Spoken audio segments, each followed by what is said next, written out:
island and has a number of limitations and incentives to encourage controlled growth.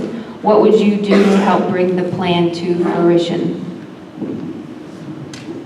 I've read the document. It's very interesting. It's got a lot of good information in it. Basically, we need someone who wants to come and develop it. I'm more than willing to work with whoever wants to come forward.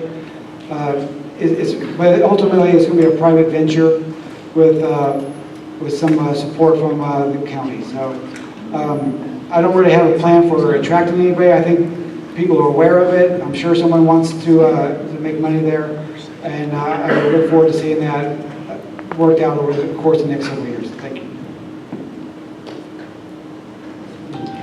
It was overwhelmingly supported by the community. It had incredible input by the community, and I supported it as well.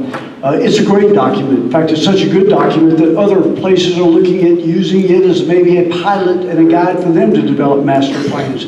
And that's a credit to everybody who was involved in it, the community, the owners, the business, the consultants, and our current commissioner and the previous commissioner that started it all.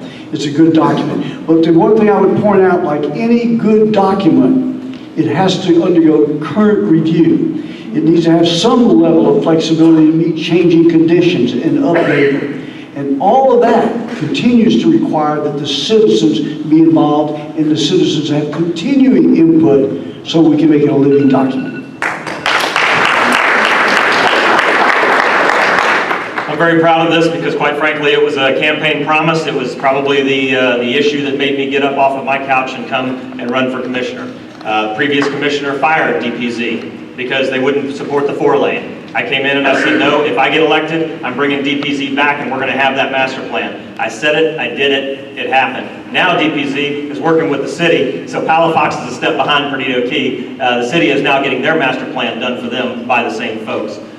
People in Brownsville, people in Beulah are now clamoring for saying, well, if it's good enough for Perdido, why can't we have it? Folks, it is being implemented and it is underway. Things are happening on the Key and have been happening on the Key in accordance with the Perdido Key Master Plan since the day we signed it into law.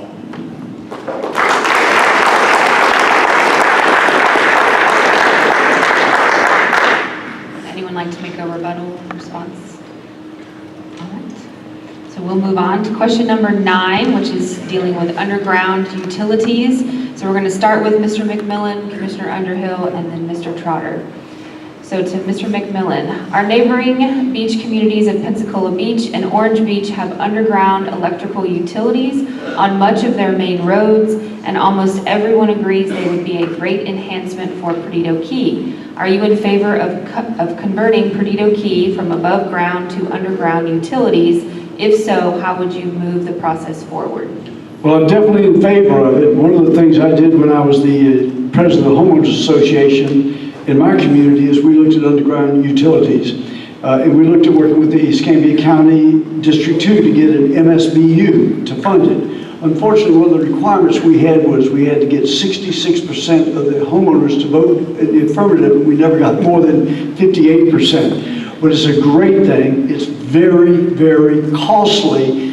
Really, we've got to talk to Gulf Power. It has to be part of looking into the whole schematic of how do we deal with the issues on the Key, sidewalks, bike paths, widening road, turn lanes, crosswalks, all of that. And we have to look at financing options, whether they're grants, whether they're MSBUs or other things. Tough issue, a good issue, takes a lot of work.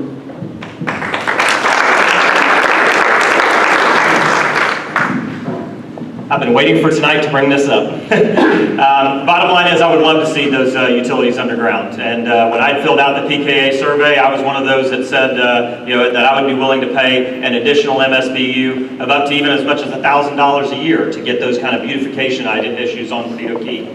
Folks, if that's what we want, then that's what it means. It means an MSBU for the island.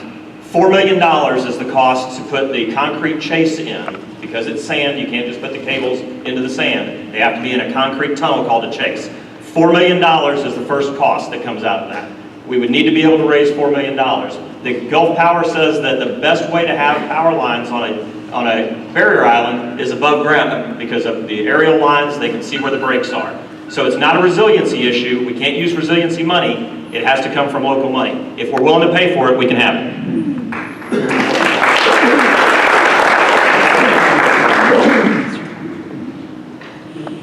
All right, nothing really drastically different from what anyone else has said. If y'all want it, you're willing to pay for it, I'm willing to work with you and Gulf Power to make it happen. Anyone like to make a rebuttal? No? All right. So then we'll move on to question 10, which is county versus state roads. So we're going to start with Commissioner Underhill and then Mr. Trotter and Mr. McMillan. So to Commissioner Underhill, there has been discussion about changing Perdido Key Drive from state control to county control and changing Beulah Road from county control to state control. A swap apparently being considered to make it easier to secure state funding for infrastructure supporting the substantial development taking place in the District 1 Beulah area. Would you support this initiative and why? Not only do I support the initiative, it's my idea. I'm the one that came up with it as a way to try to solve the problems on Perdido Key. Not really the problems, but enable the things we want on Perdido Key while solving the very serious problems that we have in Beulah. Thinking about locally right here in District 2, but also looking at the bigger picture of Escambia County. We want to have the Perdido Key Master Plan. That's pretty much well known. In order, some of the things that the Perdido Key Master Plan allows for are things like a traffic light at Johnson Beach Road. Lowering the speed limits, as Mr. McMillan had mentioned earlier. As a FDOT road, you cannot do either one of those things. The improvements that are coming at the Floribama have taken us 2.5 years to get there. I could have gotten it done in 6 months if that was a county road. Likewise with the traffic light at Johnson Beach, I can have that done in less than 2 years if it was our road. I can't get it done if it's an FDOT road.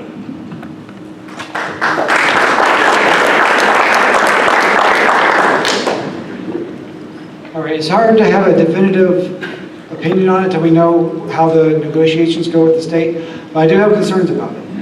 I'm afraid that the master plan, it doesn't adequately deal with what traffic's going to be like in 20, 30 years. I'm afraid that although in the short run it may be a good deal, when we're looking 20, 30 years and we have traffic backed up on the beach, it could end up being a huge expense for the county. So I'm still a little bit out on it. I want to see how the negotiations go with the state. But I'm afraid that it's not going to be a long-term good deal, but we'll see how it goes. Thanks. I have a very different view. I don't think it's a good deal. As I've looked at this, I think it's a bad deal. I think to give up this state support for this 292 on the key, a fragile barrier island that can be wiped out in the next hurricane, and put the entire financial burden of that on the county that will not have the money to deal with it, is a bad idea. I think that we can do things within the master plan working with FDOT. I've talked to FDOT, but there are hoops. There's more red tape to deal with them, but we can deal with them to comply with the master plan and move it forward without giving up the firm commitment of financial support. As far as Beulah is concerned, Beulah's doing real well. It's time for us to take care of District 2. Let Beulah take care of itself.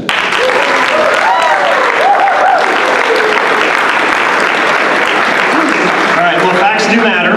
So when we made the deal, and we'll have the draft memorandum of understanding come back from FDOT within the next about 48 hours or so, and as soon as I have that, of course, I'll put it out to the citizens to have a crack at it as well. With regard to repairing the storm repairing the road after a storm, that is completely covered by FEMA. Doesn't matter if it's our road or FDOT's road, it'll get repaired. The money for the bike path comes in the deal. The bike path is an FDOT expenditure, but it's still going to be done even if we take over the road.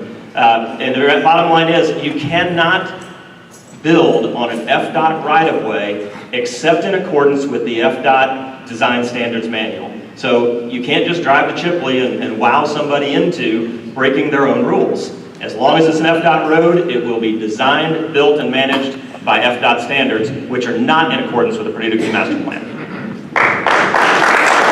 I would add nobody up here, and nobody that I know of is going to be able to make a commitment for what FEMA can or will do 5 years, 10 years down the road when we get a catastrophic hurricane, what their budget will be like or not be like. What we know is right now we have substantial support for that road through state funding. And if we make it a county road and we're betting on the come that FEMA will be there to back us up, then we better keep our fingers crossed. I would take that we have a good deal now, and we need to stay with that good deal. Work with FDOT to make the changes that we need to make to move the master plan forward, and work at it. That's what we're elected to do, work at it.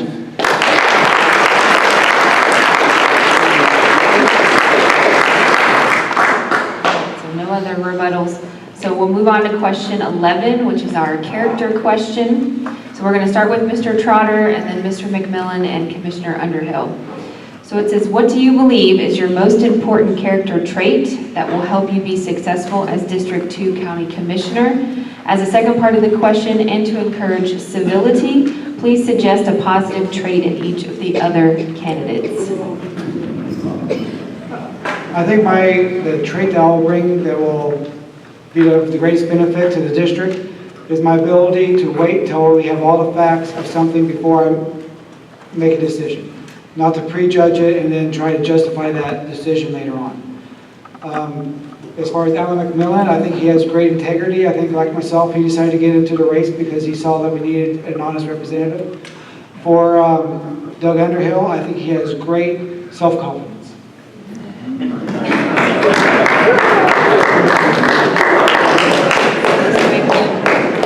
Well, I've had a lifetime of training of bringing people together, and what I've learned is that's how you get things done. And I think that's the strongest asset I have. I have tremendous experience at the regional and federal level. I'm doing my career in reverse. I don't want to go back to Washington. I want to stay at home with my local neighbors and friends. As far as Scott Trotter goes, I think he is a man with a huge, huge heart. I think he got in this race for exactly what he told you, and he has the interests of the people at his heart. As far as Doug Underhill goes, you know, I absolutely respect every person who has served our nation, and I respect Doug for doing that.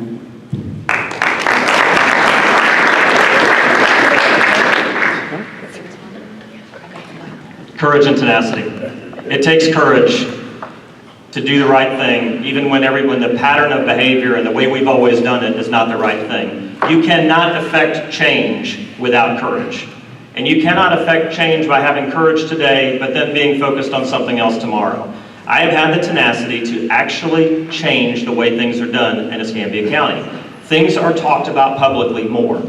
We went from having a 5-0 vote on everything because the decisions were made on the 5th floor to good, hardcore arguments on the 1st floor on TV where you should see them. With regard to my friends here on the dais with me, you know, Scott is I admire the courage. Scott has been one to step into the ring and argue with me on things and learn things as he goes and stay in there. That same courage and tenacity, I've appreciated that as Scott. And then Alan, certainly appreciate your lifetime of service as a bureaucrat.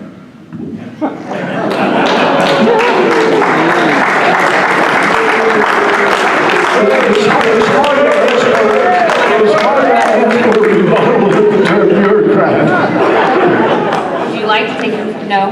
Anyone else would like to do their 45 seconds rebuttal? All right, so we have 2 additional questions that we're going to be asking, and like I said, the candidates were provided these questions ahead of time. So the first, I would say, extra question we're going to ask is going to go to Mr. McMillan, and then Commissioner Underhill, and then Mr. Trotter. So the questions reads, Perdido Key has a resident dwelling cap of 7,150 units. Do you support this cap? Who goes first?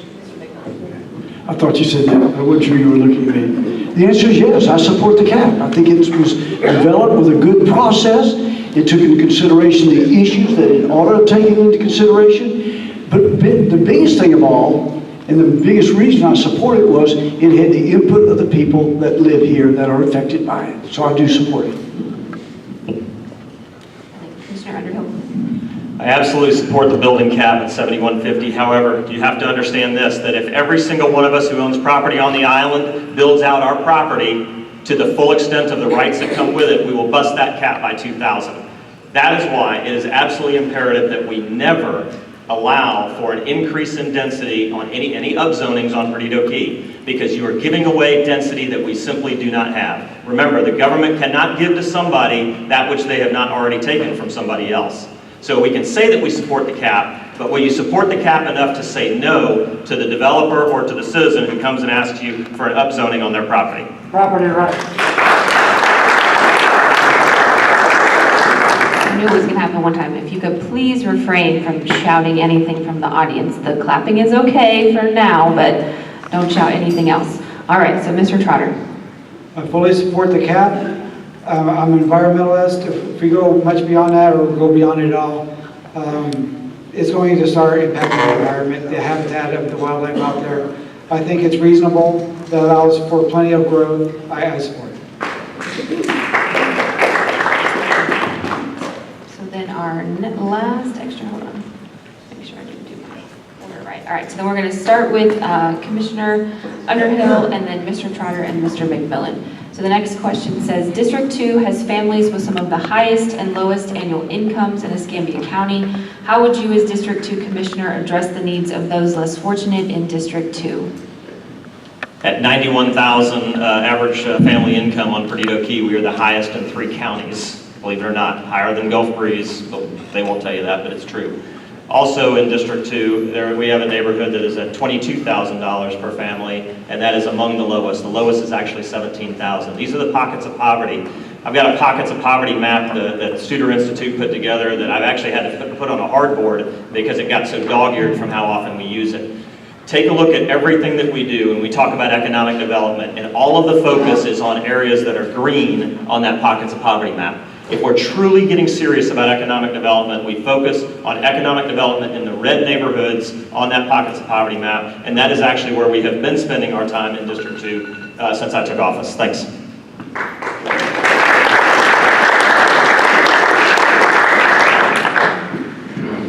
Yeah, District 2 has wide income disparities. We need to protect our public transportation so that the people who don't currently have transportation can get to work and get to shopping. We need to stress affordable housing and expand public housing if at all possible. And we need to have sound county government to provide the conditions for continued economic growth. Thank you. District 2 has some of the greatest disparity between the haves and the have-nots. Certainly in Escambia County, but probably in a lot of other parts of Florida as well, and maybe the South as well. I think the key is to continue to help the haves be able to enjoy the great life that they've worked hard to have, but we have an absolute obligation to reach out and help the have-nots. And we do that in many ways, and I think we have a role as county commissioners to do that. One is good jobs for working people. If people have good jobs, either through VOTEC programs or expanding local small businesses, then they can support their families. Crime goes down, education goes up, all the good things that we want to happen begin to happen, but importantly, pride in the family happens. And I think that's where the county government can help lead.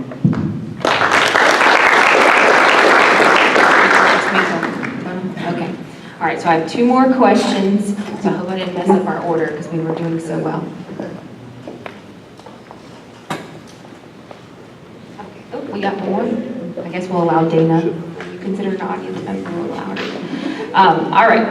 So then our next questions, we're going to start with Mr. McMillan and then Mr. Trotter and Commissioner Underhill. So the question is, are you satisfied with the manner in which BP penalty funds from the Deepwater Horizon disaster in 2010 are being distributed? Example, through Restore, Triumph, and other programs. No, I'm not satisfied. I already mentioned to you, I was on the Restore Committee. It's been far too slow, and it's not all been our problem. It's been the federal government, the judge that was involved in it. We thought we were going to get a lot of money coming down quickly. It ended up being a lot less money through Restore over 15 years. But we do have good projects to put forward, and we need to be moving rapidly and put the very best of the projects that the county commission agrees are the very best, put them into play and move them forward. With regard to Triumph, it is enormous. $1.25 billion is available in the Triumph funds. We have got to get not just our county government together, but our city together with other institutions to put our best projects forward. And I think right now we're being beat to the punch by Okaloosa and Bay County. We've got to move forward with great projects now. Mr. Trotter. I generally think the process is working fine. You know, this could have been a disaster. You throw a bunch of money at the counties, it could have, without proper controls, it could have been a fiasco that we were talking about for decades to come. I think they put good controls in. The process hasn't always been pretty. You know, perhaps Escambia County could have done a better job at times at presenting the projects we needed. But overall, I think it was done in a fairly sound and responsible way. Thank you. I think it was done in a horrible way. Bottom line is that nobody in Florida was affected more than Perdido Key. And by the time all's said and done, we're going to get pennies on pennies on pennies of the money that actually came out of BP for that. However, the process, using the usual suspects, is what we ended up doing. And we ended up, instead of really focusing on trying to fix the problems that BP caused and also trying to advance us into a future where we don't have that kind of thing, we basically did the same old thing. And yes, my opponent sat on the Restore Board. My opponent, in the very last meeting of the Restore Board, doubled his score for an industrial park up in Beulah. If after sitting on a Restore Board for 4 years with a nearly unlimited unlimited money, the #1 economic development project in your mind in Escambia County is in District 1, then you do not understand District 2.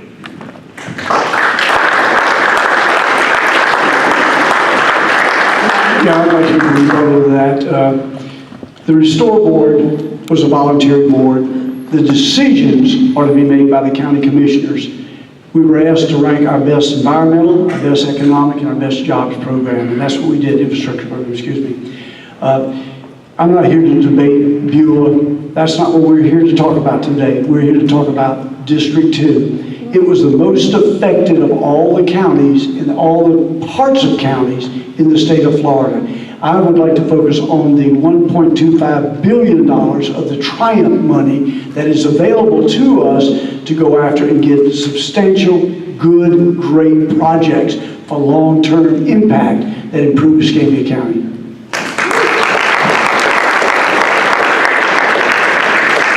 Well, I am here to debate about Beulah because it doesn't matter where you spent the money, it was our money that got spent. And actually that $17 million was not spent in Beulah, folks, that was spent over in Santa Rosa County. That $17 million is building something called OLFX.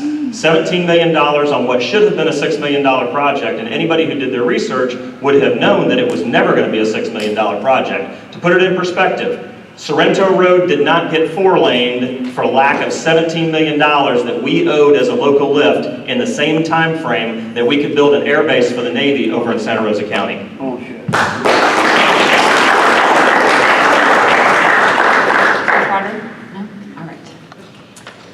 So then, let's see, our next question, we're going to start with Commissioner Underhill, Mr. McMillan, and Mr. Trotter. So the next question says, has Escambia County done enough to prepare Perdido area residents for the next major hurricane? And then what additional preparations would you consider and try to implement? Hurricane Nate should have been a wake-up call for all of us. We thought we were going to have a fairly big hurricane, and we ran through the entire process, and we have a very robust process in Escambia County. This is one thing we actually do very well. However, I was stunned at how many comments and how many phone calls Jonathan and I got in prep for Hurricane Nate that indicated to me that we now have a population that does not remember the lessons learned from Hurricane Ivan. Folks, we have the shelters. That is a shelter of last resort. We have a principle here called the first 72 is on you. The government is not going to be there for you for 72 hours after landfall. We have to retrain the citizens. So many of you have neighbors who were not here during Ivan. Seek them out and tell them and show them that their evacuation plan is their responsibility. The government is only here to help.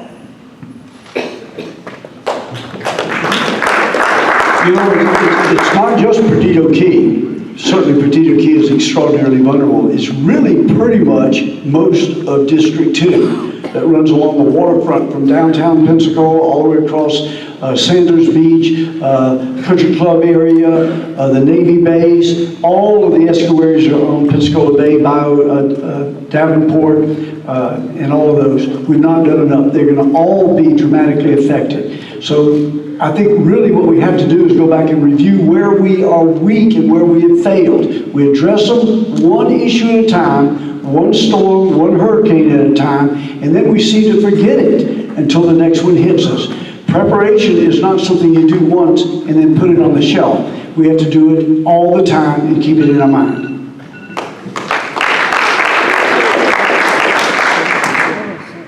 All right, realistically, I don't know if the county preparations are adequate or not, because I'm not currently into government. I don't know what they're doing. My primary concern, though, is on individual readiness, and I think the county should probably do a more robust job of making sure individuals are prepared to take care of themselves in an emergency. That's all I got. Thanks. Would you like to make a rebuttal? No? Okay. All right.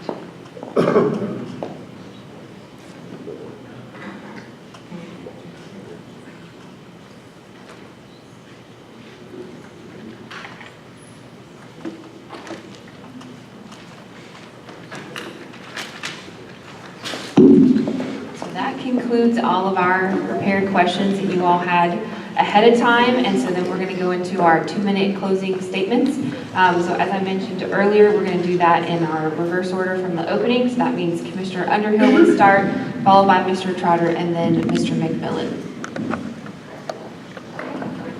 Thank you. 4 years ago, the West Side was very frustrated. Perdido Key, and the Perdido Key area in particular, was extremely frustrated with broken promises, with a force downtown at 221 South Palafox that was driving in a different direction than we on Perdido Key wanted. We kept saying that we wanted the Perdido Key master plan. It's interesting to see that everybody running for office now says the PKMP is pretty good. We had to fight for it. We not only had to fight for it once, we had to fight for it twice, and we had to change our commissioner to get it.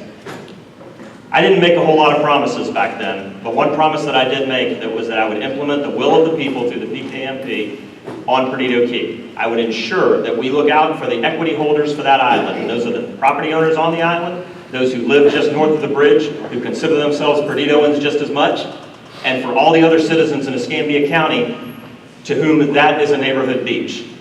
Those are the equity holders that matter in every decision that I've made with regard to the Perdido Key area. Okay. The only way that we get the things that people keep saying that we need is with more money. There are 2 ways for the county to get more money. We either need to quit spending money on the things that are not priorities, or we will raise your taxes. Absolutely, I will not be asking to raise your taxes until I can come to you and I can say that we are spending every penny that we're taking from you now, and yes, I'm using the word taking from you now, we will spend, and when we're spending every one of those pennies properly on our priorities. The infrastructure in Perdido Key, public safety in Perdido Key, those are our priorities. The other things that we spend your money on, we are telling you no with our vote, even though if we're telling you yes with our mouths. I need your vote. I ask for your support to continue to move in this path that we've been on, where the West Side takes its proper place and your commissioner from the West Side doesn't go downtown and go native down on Palafox Street.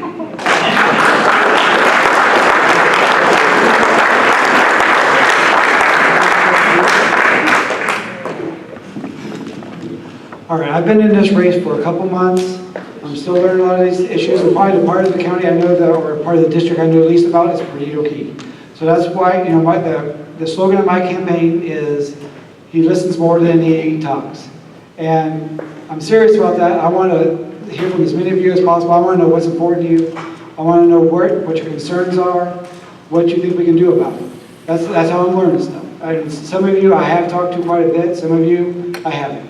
So through email, call me, my Facebook, I want to hear what you guys have to say, because you're going to have a representative that will listen to you, that will treat you with respect, that's not going to insult you if you say something that I disagree with or I think you're wrong. That's the whole impetus of my campaign, is to listen to the constituents and to take their concerns to a county government, to work with professionals in the county government and see how we can make this place better. All right, thank you.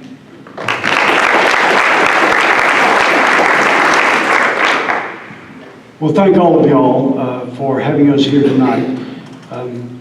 I've learned in a long career that if you want to accomplish any difficult things, meaningful things, you do it by bringing people together. I've had a long career of trying to do that. And I'll tell you, if you can get consensus between organized labor and business interests in the world of OSHA, You have really worked hard to try to bring people together. I can work with communities, and I can work with the 4 other commissioners. I welcome different viewpoints. I actually listen, and I try to respect all the other citizens who have input. My opponent, I think, is weak in that area. I think it affects his effectivity to be on the wrong side of too many 4-to-1 votes. He says it's okay to be on the wrong side of 4-to-1 votes, and he kind of wears it with a badge of honor. I think that's the wrong way to think about it. I think he should be leading a 5-0 vote. He does not treat all people with respect, and he does not accept well, in my opinion, ideas that differ from his own. Check out his social media. Check out his disagreements and his discourtesies to people. I pledge to you that I will not troll the internet. I will not do that. I will not call ladies vagina hat women. I will not call our high school children miscreants, monsters, threats to the nation. I pledge to you that I will leave those kind of remarks here tonight, because my goal is to bring people together, to get the important business done in an open communication with transparent actions. I will try to make it about you and not about me. And I'm ready to go to work for you, and I thank you for this opportunity.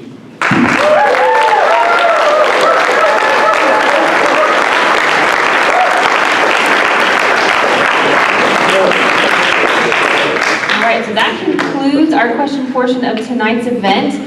So as I mentioned earlier, the candidates have tables with information and signage, and if you would like to speak with them personally, have a question, please take advantage of this opportunity to do that. I also failed to mention in my earlier remarks that we do have a couple other members of the League of Women Voters here who I just wanted to acknowledge. One of our co-presidents, Elizabeth King, is here, Childis Wade. They've been passing out some information about amendments. We will have lots of amendments on our ballot in November, and if you're interested in having the league come to a group or your church or anywhere you want us to come talk and explain what does a vote yes or a vote no mean on these amendments, we would love to sign you up and get you on our schedule. So thanks again for coming. We at the league appreciate being invited, and thanks Dana and Penny for their work with the chamber. So thanks again for coming tonight.